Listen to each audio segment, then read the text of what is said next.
All right, boys, over the past few months, I've spoken to countless successful producers doing interviews with them, as well as seeing producers in our own Heat community start their journey and reach successful milestones along their way. Essentially, I've spoken to people making thousands a month, people making hundreds, and people starting from zero. And within talking to them, in this video, I want to share with you what I have observed as factors to signs of their success, or factors that show me that they have a good chance that one day they will be successful. So while there is no exact order that all of these fall in, I do believe the first one we're going to talk about today is the most important for guiding you along your journey. The number one thing that I have observed from successful producers and those producers on their way to success is timeline. Now, let me tell you, I know this sounds a little bit weird as a producer trying to make beats or sell mixing or sell loops, but let me explain this to you. At Heat, we believe that a lot of producers come into this online game with essentially a timer on their success, saying things like, if I don't get my first sale in 2 weeks, I'll quit.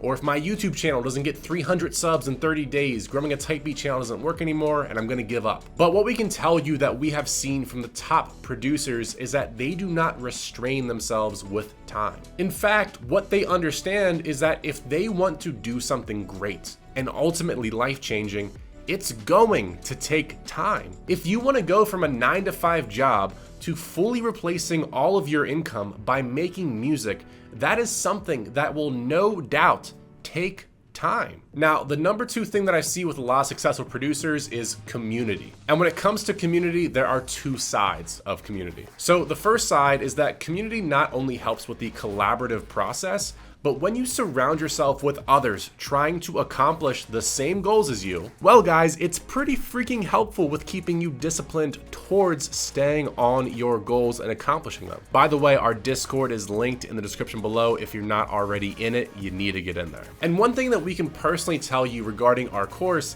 is that the students who get more active in the Discord seem to ultimately end up being more successful.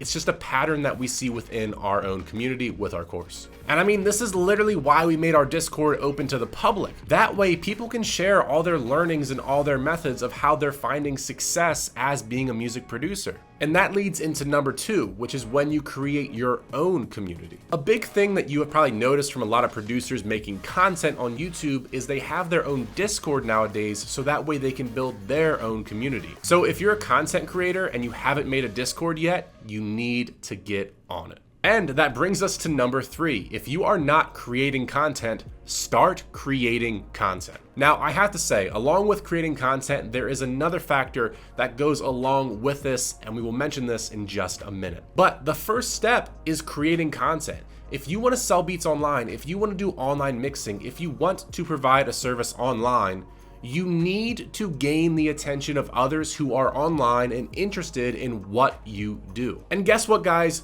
People are not just going to randomly type in your beat store URL one day, or people won't just randomly put in your phone number and ask you for mixing. You need to make content to make them aware of your existence and how you can help them in the first place. But that's only step number one. The next factor that ties heavily into this content is the ability to analyze it after posting it. Now, I'm not saying that you need to know all these different metrics to measure and you have to start charting things out and building graphs.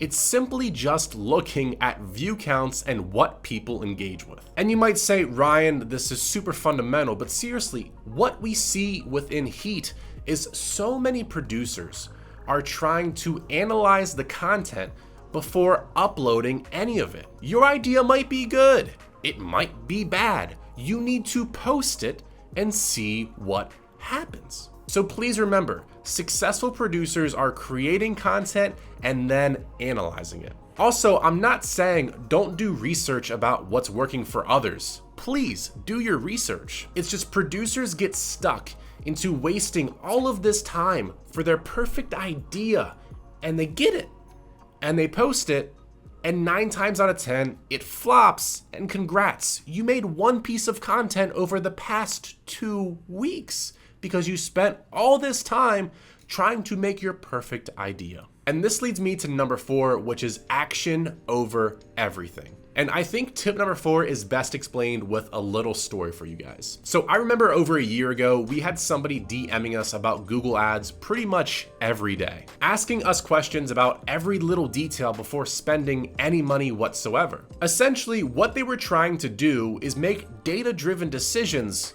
without having the data in the first place. And to my knowledge, that person didn't get too far with Google Ads at that time, and we believe it's because they simply got stuck in analysis paralysis. They wanted to make the right decision, but they could only base their decision on how they felt about the fear of possibly losing money instead of the logical data that would be shown once they started spending their money. Now compare that to the homie Luke Ferprez, who to my knowledge just pretty much started spending the money for his Google Ads. I know by talking to him that he definitely did his research, but at the end of the day, you kind of just have to jump in and start doing it. And let me show you guys right here. For the first 8 months, he was not profitable with the ads. And Luke ultimately ended up being profitable because he had enough data to make a logical data-driven decision or multiple decisions throughout his campaign. And the main point of this story is that this applies to everything else, not just ads, right? If you're spending money on ads, well, guess what? You're spending your time with content. You're spending your time and money with email.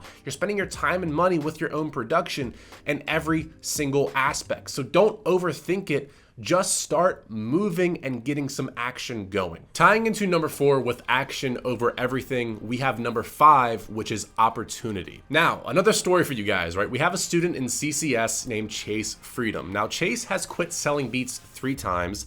I think he's tried sync licensing over the past 4 years. And recently he's found himself back in sync, and he actually landed 3 placements as of extremely recent. So if you guys feel like you're all over the place, don't be afraid, because the path cannot always be straight with getting to where you ultimately want to go. But recently, with landing 3 sync placements, he has now seen the opportunity of making content to help others with what he has learned himself. And by posting content, he's seeing what people want to learn and what questions they have about sync content. And I would say this is a great opportunity for Chase because he's doing it, he's learning it, and as the content for sync, there's like 3 other producers out there who make content for it. So there's a high demand with not that much of a supply at all. Or if you look at Matthew May, he saw the opportunity with working with us to help his marketing for selling beats online. And now organically in the past week, we have helped him run a $2,700+ 4th of July sale. So to make it clear to you guys, opportunity is really something that's only going to present itself to people who are taking actions and putting things in motion. Tip number 6 is what I would say is essentially the glue that holds all of this success together, which is being you. I know it's cheesy, and I know we just lost probably half of our viewers, but if you pursue something that you do not like truly doing in your heart, I guarantee you that timer counting down to failure will begin, and it will tick even faster. And if you find that way to truly do something you enjoy and express yourself through, going back to number 1, your timeline is infinite. You can do this forever because you simply like doing it. Now, if you guys want to hear the true work ethic of one of our good friends who almost has 100K on Instagram, and it's probably the hardest working guys I know, check out this interview we did with Beautiful Beats. I think it'll be really motivating for you guys to understand just what goes into having to be a successful music producer in today's day and age.